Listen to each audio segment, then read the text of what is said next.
While China is making massive investments in African infrastructure and natural resources, President Xi Jinping has won the heart of many African countries and its leaders. But the United States, which was once a key player on the continent, has fallen out of favor. But what's behind this shift in allegiance? Why did Africa welcome China while turning down the US? Let's find out. The United States has had a strategic interest in Africa for many years, but the U.S. was particularly interested in Africa's oil, gas, and minerals and saw the continent as a source of strategic resources that could fuel its economy and ensure its global dominance. But there was a problem. The resources were often in unstable regions plagued by conflict, and securing access to them was no easy task. So the U.S. came up with a plan. It would use its military power to protect its access to African resources and would also provide aid and support in areas such as health, education, and governance to win the hearts and minds of African people. But as time went on, some began to question whether the U.S.'s interests in Africa were truly aligned with the needs of African countries. Critics argued that the aid and support provided by the U.S. was often driven by its own interests rather than the needs of African people. And while the U.S. may have succeeded in securing access to African resources, but it had failed to support the development of African people. Africa was a continent in need of development. But then came China, with its deep pockets and grand plans for the future. China saw Africa as a land of opportunity, and so it set about investing heavily in the continent. In fact, China's investment in Africa has been nothing short of staggering. Between 2000 and 2019, China invested over $145 billion in Africa, making it the continent's largest bilateral creditor. So, what did China spend all that money on? Well, one of the key areas of investment has been infrastructure. China has already invested over $155 billion to build roads, railways, ports, and other infrastructure across Africa, improving connectivity and facilitating trade within the continent. One notable project is the Mombasa-Nairobi Railway in Kenya, which was built with Chinese funding and technology and has reduced travel time between the two cities from 12 hours to 4 hours.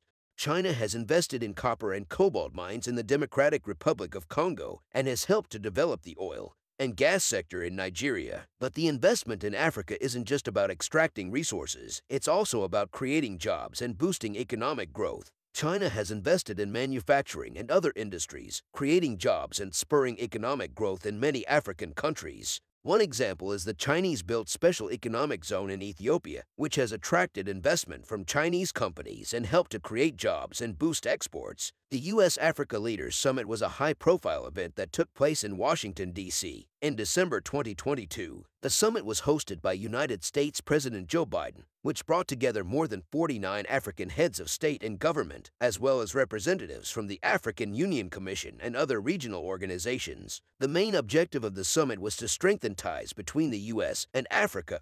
However, one of the key themes that emerged from the summit was the competition between the U.S. and China for influence in Africa. Many American officials and business leaders saw the summit as an opportunity to convince African leaders that the U.S. is a better trading partner than China. They argued that the U.S. offers higher quality goods and services, as well as more transparent and accountable business practices. However, many critics claimed that the emphasis on rivalry with China was inappropriate. They claimed that rather than just trying to win over China, the U.S. should concentrate on its own investments in Africa and on actually wishing to assist the people of Africa. They believed that the summit's main objective was to persuade African leaders that China is evil and America is good, rather than promoting real collaboration and partnership between the U.S. and Africa. Let's now shift our focus to some of the key infrastructure projects that China has built in Africa and how these projects have shaped the perceptions of many Africans towards China.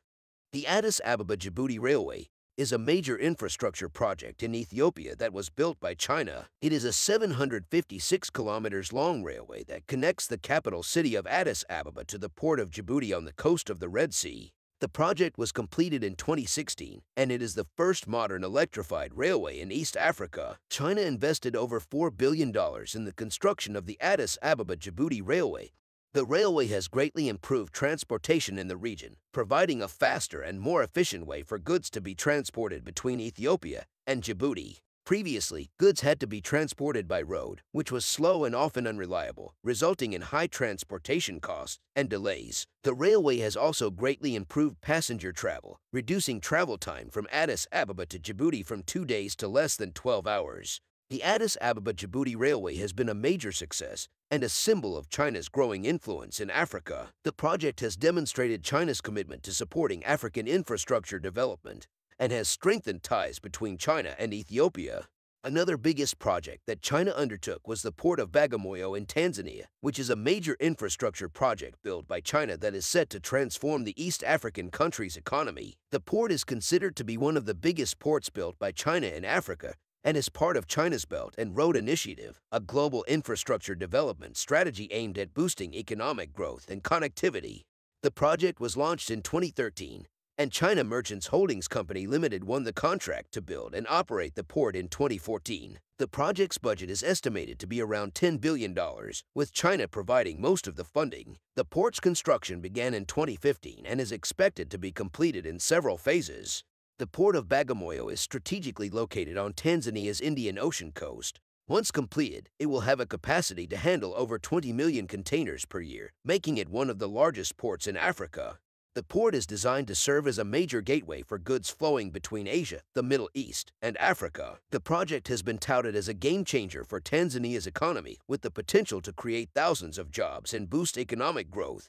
The port is expected to improve regional connectivity by linking Tanzania with other countries in East Africa, such as Uganda, Rwanda, and Burundi. But the project has faced several challenges and criticisms. One of the main criticisms is that it may exacerbate Tanzania's debt burden, as the country is already heavily indebted. In addition, there have been concerns about the environmental impact of the project, particularly on the nearby Sadani National Park, a major wildlife sanctuary. Despite the criticisms, the Tanzanian government has expressed its commitment to the project, stating that it is a key component of its development plans. The Chinese government has also reaffirmed its commitment to the project, highlighting its importance in promoting economic growth and regional integration.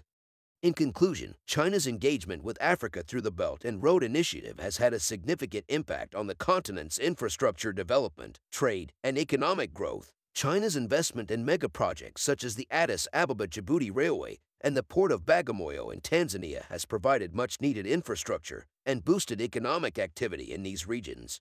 Many African countries have welcomed China's involvement as a means of addressing their development needs. While China's investment has played a significant role in Africa's economic growth, it is ultimately up to African countries to determine the path of their own development. Tycoon territory.